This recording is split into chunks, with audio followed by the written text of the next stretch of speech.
A gente vai atualizar agora informações sobre o acidente envolvendo trem e ônibus no dia 17 de novembro, perto do Balão do Cia, com a cidade do automóvel. Você lembra dessa história, né? Qual que é a notícia agora?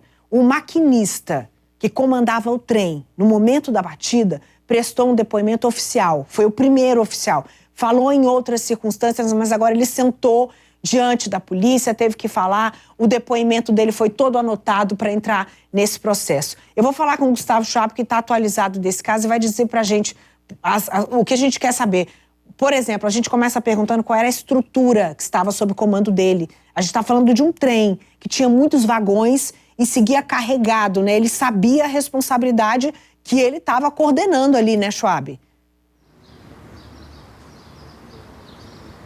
Tinha total ciência nele, inclusive no depoimento ele deixou muito bem claro que toda a composição era composta por 3 máquinas, 3 locomotivas e 102 vagões, todos eles abarrotados de minério, totalizando aí um peso de 5.000 toneladas de minério, fora o peso da própria composição de 2.000 toneladas. Então já dá para ter uma noção, uma dimensão, não só do tamanho, mas do peso de toda essa composição. 7.000 toneladas, não para fácil, não freia fácil, precisa de toda uma distância e de todo um tempo para conseguir parar totalmente essa composição, Neila.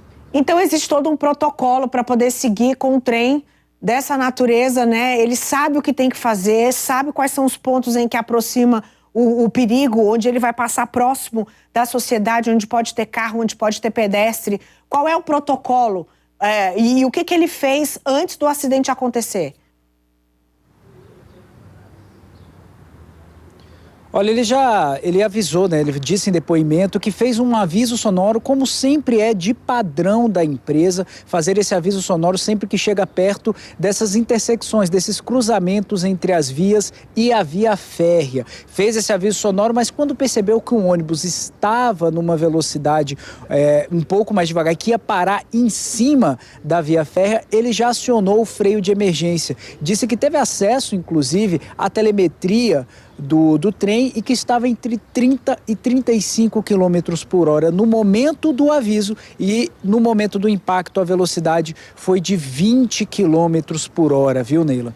Então ele estava até abaixo do limite que ele tinha para circular, avisou anteriormente, acionou o freio de emergência mesmo sabendo que não ia dar tempo de frear, mas pelo menos ele podia diminuir o impacto, porque, como o Schwab falou, o carro é tão grande, tão pesado, que ele precisa de tempo para poder frear. Então, automaticamente, quando vai chegando nesses pontos, ele já vai avisando que o trem está chegando.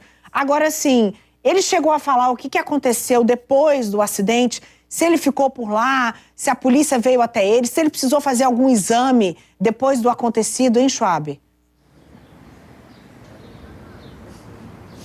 Sim, Neila, em depoimento ele disse que tem como esse também um protocolo padrão da própria empresa em casos de acidentes que o maquinista permaneça até o local. Ele não teve nenhum ferimento, inclusive foi liberado pela própria equipe médica no local, se submeteu ao exame do bafômetro realizado pela Polícia Militar, também avisou que em qualquer momento a empresa pode solicitar que ele faça o exame do bafômetro sem aviso prévio. Isso é uma regra de ouro da empresa que faz esse transporte férreo, então eles não consomem bebida alcoólica em nenhum momento. Mas a gente também vai ouvir a sonora aqui do delegado responsável pela investigação, que vai trazer umas novidades, inclusive sobre os laudos periciais desse acidente. Vamos ouvir. Existem 3 laudos pendentes para que possamos avançar nas investigações e que estão sendo confeccionados com a urgência que o caso requer pelo Instituto de Criminalística.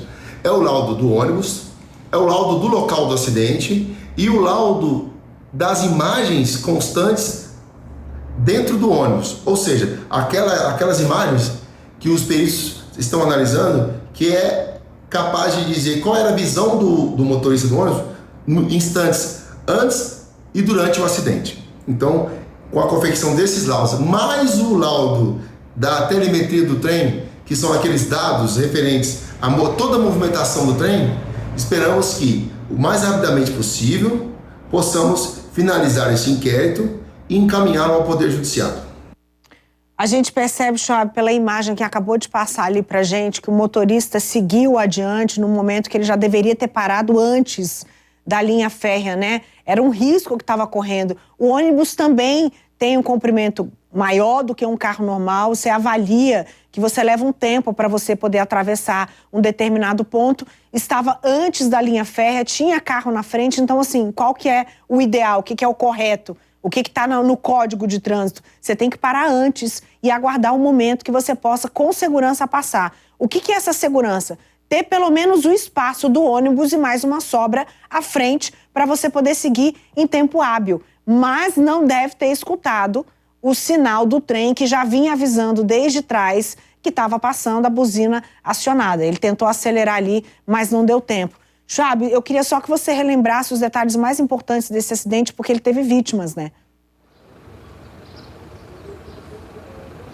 Tivemos vítimas, né? Uma pessoa, infelizmente, veio a óbito no local do acidente, acabou falecendo, passageira de um ônibus, inclusive, e outros passageiros também ficaram feridos, o cobrador, inclusive, internado em estado grave no hospital de base. O motorista também foi levado ao hospital e no momento em que iria prestar o depoimento, apresentou um atestado psiquiátrico, o que invalidou o seu depoimento. A Polícia Civil ainda aguarda ele estar em condições de falar para ouvir do motorista o que aconteceu no caso e por que esse ônibus ficou parado em cima da linha férrea, mesmo com o aviso sonoro do trem muito antes, avisando que ele iria chegar.